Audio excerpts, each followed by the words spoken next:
तुमची कॉन्ट्रॅक्ट तुमची, आमची कॉन्ट्रॅक्ट आमची, तुम्ही थोडं खा आम्ही थोडं खाऊ, हे जे सगळा ड्रामा असतो ना यांचा, हा करण्याचा त्यांनी सुरुवात केली. पण त्यांना कल्पना नव्हती की इतकी माध्यमं धरून लावतील. नमस्कार, मराठी मंडळीवर तुमच्या सगळ्यांचं स्वागत आहे. सुरेश धस, धनंजय मुंडे आणि वाल्मिक कराड एकाच माळेची मणी आहे असं कोण म्हणतंय? त्याला आधार काय? आणि सुरेश धस यांनी त्यांची विश्वासार्हता गमावली आहे का? खरं तर या प्रश्नाचं उत्तर तुम्हीच देऊ शकता. त्यामुळे कमेंट नक्की करा तुमचं मत. विषयाला वेगळं वळण कुठून मिळालं तिथून सुरुवात करूया. सर्व काही ठीक सुरू होतं.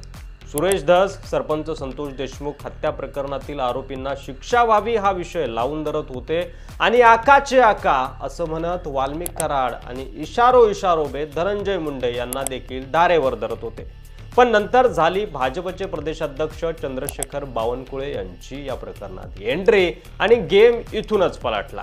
धनंजय मुंडे यांच्यासोबत 20 ते 30 मिनिटच भेटलो असं सुरेश धस म्हणाले आणि त्यांना तोंडावर पाडलं त्यांच्याच प्रदेशाध्यक्षांनी. बावनकुळे असं म्हणाले की 4 ते 4.5 तास आमची बैठक झाली. यावर धस यांनी बावनकुळे यांना असं का म्हणाले हे त्यांनाच विचारा असं म्हणत दोघांच्या वक्तव्यात ताळमेळ नाही आणि विरोधाभास आहे आणि कुणीतरी काहीतरी लपवतंय हे अधोरेखित केलं. धनंजय मुंडे यांची भेट घेतल्यामुळे या प्रकरणात सुरेश धस यांची विश्वासार्हता कुठंतरी कमी झाली आणि त्यावरच अंजली दमानिया यांनी आता बोट ठेवलंय. सुरेश धस यांनी सेटलमेंट कशी केली? अंजली दमानिया यांनी धनंजय देशमुख यांना काय सांगितलं? चला तर बघूयात काय म्हणाल्या अंजली दमानिया. सगळ्यांनीच म्हटलंय की नक्कीच त्यांच्यात काहीतरी राजकीय सेटलमेंट झाली आहे. आम्ही सगळ्यांनीच म्हटलंय की नक्कीच त्यांच्यात काहीतरी राजकीय सेटलमेंट झाली आहे. कारण कुठे ना कुठे मला वाटत होतं की हा व्यक्ती कोणाच्या विरुद्ध म्हणजे एका सामान्य कुटुंबाला न्याय मिळवून देण्यासाठी लढत असेल असं मला कधीच वाटलं नाही. आणि हेच मी धनंजय देशमुखांना पहिल्या दिवशी जेव्हा मी त्यांना बीडला भेटले त्या पहिल्याच दिवशी सांगितलं होतं की हा माणूस कधीही पलटेल आणि एक्झॅक्टली तसंच झालं. जे आता कराड आणि मुंडे करतायत त्याच सगळ्या गोष्टी धस देखील करतात आणि इतर जे राजकीय मंडळी जे त्या मोर्चात होते ते देखील करतायत. कारण जे आता कराड आणि मुंडे करतायत त्याच सगळ्या गोष्टी सुरेश धस देखील करतात आणि इतर जे राजकीय मंडळी जे त्या मोर्चात होते ते देखील करतात.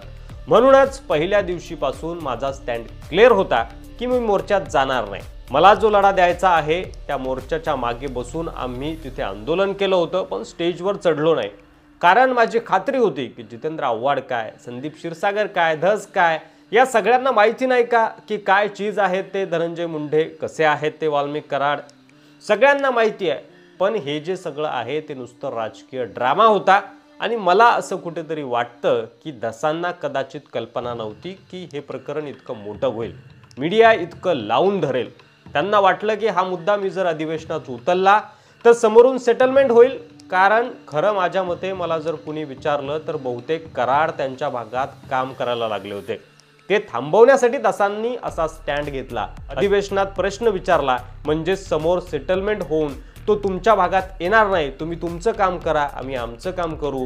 हे राजकीय सेटलमेंट की तुमची कॉन्ट्रॅक्ट तुमची, आमची कॉन्ट्रॅक्ट आमची, तुम्ही थोडं खा आम्ही थोडं खाऊ. पण त्यांना कल्पना नव्हती की माध्यमं इतका हा विषय लावून धरतील, इतकी लोक संतोष देशमुख प्रकरणामध्ये लढण्यासाठी पुढे येतील.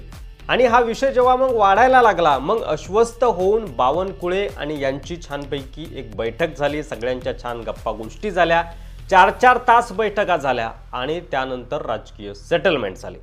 अशी सगळी ही इनसाइड स्टोरी सांगितली आहे अंजली दमानिया यांनी. आता यावर तुम्हाला काय वाटतं? तुमचं मत कमेंट नक्की करा. आणि सेटलमेंट झाली आहे असं तुम्हाला वाटतं का? व्हिडिओ जर आवडला असेल तर जास्तीत जास्त शेअर करा. मराठी मंडळीवर नवीन असाल तर सबस्क्राईब करायला देखील विसरू नका. धन्यवाद.